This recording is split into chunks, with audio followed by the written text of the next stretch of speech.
You say you don't support reparations. Why not? Not everybody suffered equally.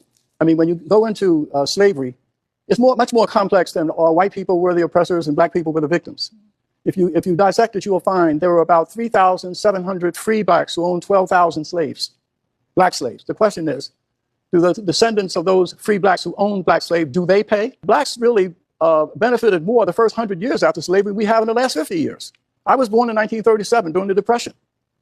Everyone in my small, low-income black community, 98% of the households had a man and a woman raising children. Elderly people could walk safely in that community without fear of being assaulted by their grandchildren. Never heard of gunfire during that time. Never heard of a child being shot to death in the crib. You're talking about remedies. We've got to look beyond saying that every solution has to have a winner and a loser, that blacks can only benefit if whites lose. We have to be defined more than just victims of oppression. We have to communicate to our people the history of how they achieved in the face of oppression. But if we continue to sit back and say all of the challenges that we face in out of wedlock births of violence, that somehow the control of that is in the hands of white America, and therefore until white people change, there's nothing that we can do. This sets up a terrible situation for this nation. The crisis facing America is not racial. It is a moral and spiritual freefall that is consuming our children. Family. Let's clap it up for one of our youngest ancestors out here dropping wisdom like he's trying to save the world in under 2 minutes. This man was born in 1937. Let that marinate. He's watched damn near a century of humanity spiral, from the Jim Crow to the civil rights movements to the crack era to the birth of hip-hop to Obama and now into the woke clown circus we see today. If anybody's earned the right to speak on what's happening to us, it's him. And everything he said, gems, heavy gems, historical gems. Like when he shut down the reparations fantasy and remind folks that black people also own black slaves, meaning victimhood ain't the monolith people pretend it is. And when he said the first 100 years after slavery, black folks actually made stronger gains than in the last 50, he wasn't lying. That was family structure, discipline, respect, community safety, things we can't even spell today. But the part that hit the hardest, the crisis facing America is not racial. It is the moral and spiral free fall consuming our children. That right there is the brick through the window that people are scared to acknowledge. Because woke blacks, especially the woke sisters and their besties, the woke white women, have built a whole identity around victimhood, oppression cosplay, and emotional entitlement. But our ancestors telling y'all, this ain't about racism. It's about the sickness in our souls. And that sickness is raising our kids. Our community really don't care for solution. We want to laugh at everything. Everything is a joke. We don't take nothing serious. And we're okay with rape, rob, and murder in these conversations. As entertainment. We are okay with ignorance. We okay with so many things. But then when we get mistreated by the system, when we get killed by the police, we want to have a conversation about us coming together. You'll come out and defend your idol. Think for yourself outside of being led and following the masses of people who are basically blind. What are we doing? NBA Youngboy right now on tour. I had my generation. I know the type of music I listen to. Yeah. I know the type of life that I live based on some of the influence that come from that. But when I watch these concerts now, it's different from our time. They got switches on their guns and stuff too. Heron is out here. It's a different level of, you know what I'm saying, and the message that's being pushed. You got 60,000 people in a building. Yeah, and so like your call to action is for them to be courageous when that might not be their character. Salute to those two brothers having this convo, because it takes courage to hold a mirror up to a community that would rather laugh its pain away than fix it. That man said, we don't care for solutions. We want entertainment. Ain't that the truth? Black trauma is content now. Ignorance is a lifestyle now. And dysfunction, it's a brand name. And the second brother was right too. Today's young dudes idolize music that glorifies murder, chaos, and drug use at levels that didn't even exist in the past.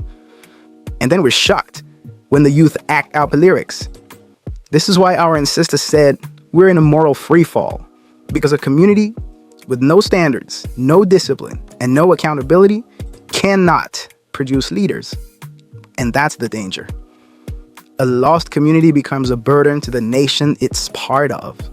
Wokeness, feminism, victimhood politics, all of that is weakening us from the inside and weakening America by extension. Then the brother said something cold. Your call to action is for them to be courageous, when that might not be their character. Bars. Translation: we raised a generation where courage ain't even in the DNA anymore. That's crazy. And unfortunately, it's true.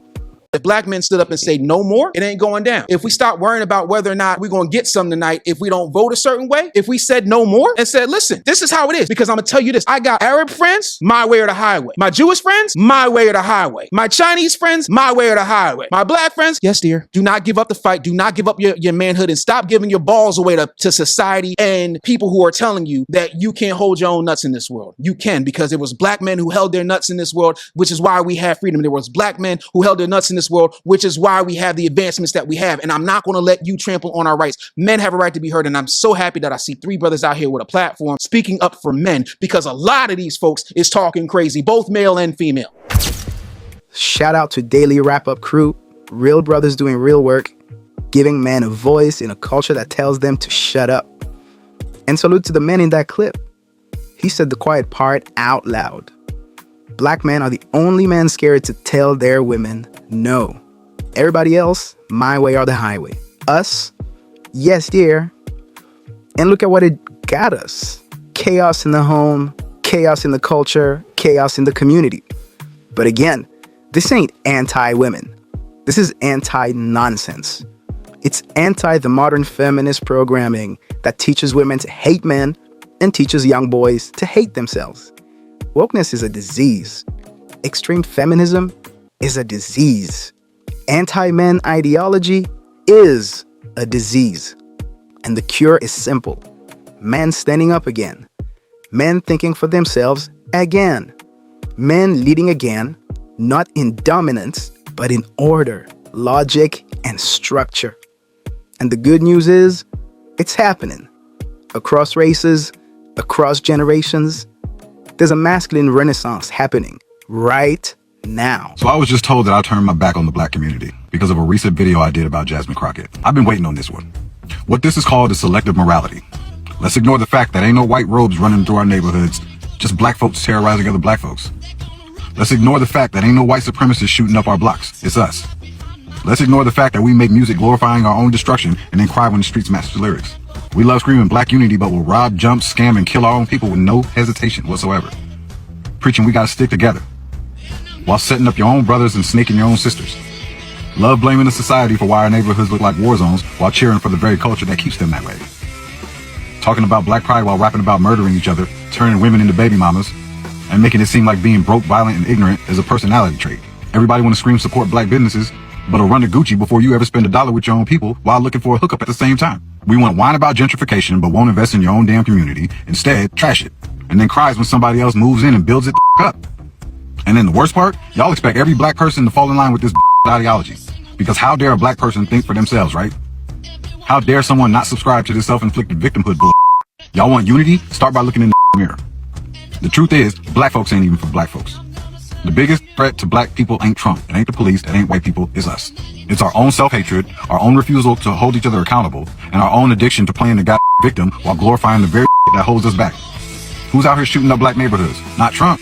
Who's rapping about killing each other, robbing each other, and treating our women like trash? Not Trump. Who's making our own communities unlivable, unsafe, and uninvestable, then crying about it and wondering why they won't build up our neighborhoods? Not Trump. Who raised us to fear and hate each other more than any racist system ever could? We did that to ourselves. But nah, let's keep blaming everything on racism, while we kill, rob, and destroy our own at a rate the Klan could only dream of.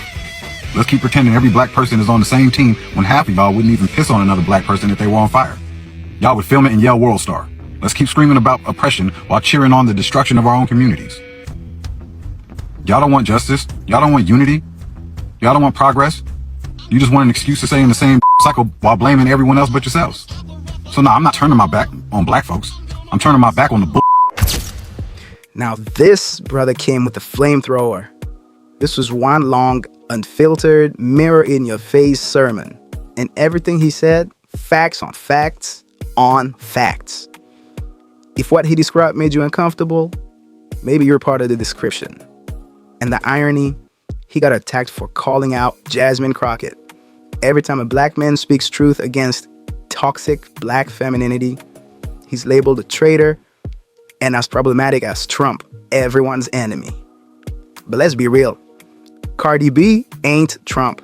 Glorilla ain't Trump. Sexy Red ain't Trump. Sutiana ain't Trump. Your favorite murder-glorifying male rappers ain't Trump. Your baby daddy factory culture ain't Trump. We are the ones burning our own houses down and blaming the neighbors. Victim mentality is the religion of people who worship mediocrity, people allergic to accountability. And now, as men try to rise again, to restore order, to restore logic, to restore stability, the biggest resistance they face is from misguided women and weak men, trained by woke ideology to fear masculinity. This is why no one takes them seriously. Toxic masculinity is an overexpression of certain masculine traits that we see to be harmful when Which associated with masculine trait do masculinity. you think is harmful? For example, an overexpression of stoicism. And I think that a lot of red pill people... What? How can stoicism ever be a bad thing? If you were to hide your feelings and put them underneath, say, the death of a loved one, I don't think that would be positive. I think you should address those feelings, talk about them, express them to loved ones and people that are comfortable but around. that doesn't mean you can't still be stoic. Well, then what do you mean by stoicism? Stoicism doesn't mean you have to be an unemotional Spock from Star Trek. Stoicism means that when you're dealt a tough blow in life, you're able to reach inside yourself and deal with it in a strong manner, which is a good thing. I always quote to my kids, there's a scene in the Rocky movies. Rocky's son's in his 20s, he's a spoiled brat, he's whining about everything, he's kind of pretty woke, weak, whiny. So Rocky eventually has it out with his son in the street. He says, life is tough. It will beat you down and it will keep you down if you let it. If you want to win at life, it's not about how hard you can hit, it's about how hard you can get hit, get back up and keep moving forward. That is stoicism. Shout out to Piers Morgan for checking that young man respectfully. Because stoicism is not toxic. Masculinity is not toxic. Responsibility is not toxic. Standards are not toxic. What is toxic is the woke programming telling young men that strength is oppression, self-control is violence, and leadership is misogyny. For decades, society guilt-tripped men into silence. Us black folks guilt-tripped everybody. Women guilt-tripped men. LGBT activists guilt-tripped society. Victimhood became the universal language. And now, we're shocked that young men don't know how to exist. But here's the good news. A rebirth is happening. Men everywhere, black, white, Latino, Asian, are waking up. Women everywhere, especially younger ones, are admitting feminism lied to them. Social media, once the headquarters of woke propaganda, is now overflowing with people speaking truth without fear. The tide is turning. Gradually, families are starting to matter again. Order matters again. Complementarity matters again. Common sense is back in style. And the future belongs to the men and women willing to rebuild. So here's the takeaway, family. We're not turning our backs on our own folks. We're turning our backs on the nonsense, on the excuses, on the self-destruction, on the ideologies that rob us of purpose, unity, and greatness. If we want a better community, a better nation, a better world, it starts with us being brutally honest about who we are and who we've become. This is The Chat, where accountability ain't optional and truth ain't negotiable. We out. And if you really can't take it, become a hermit.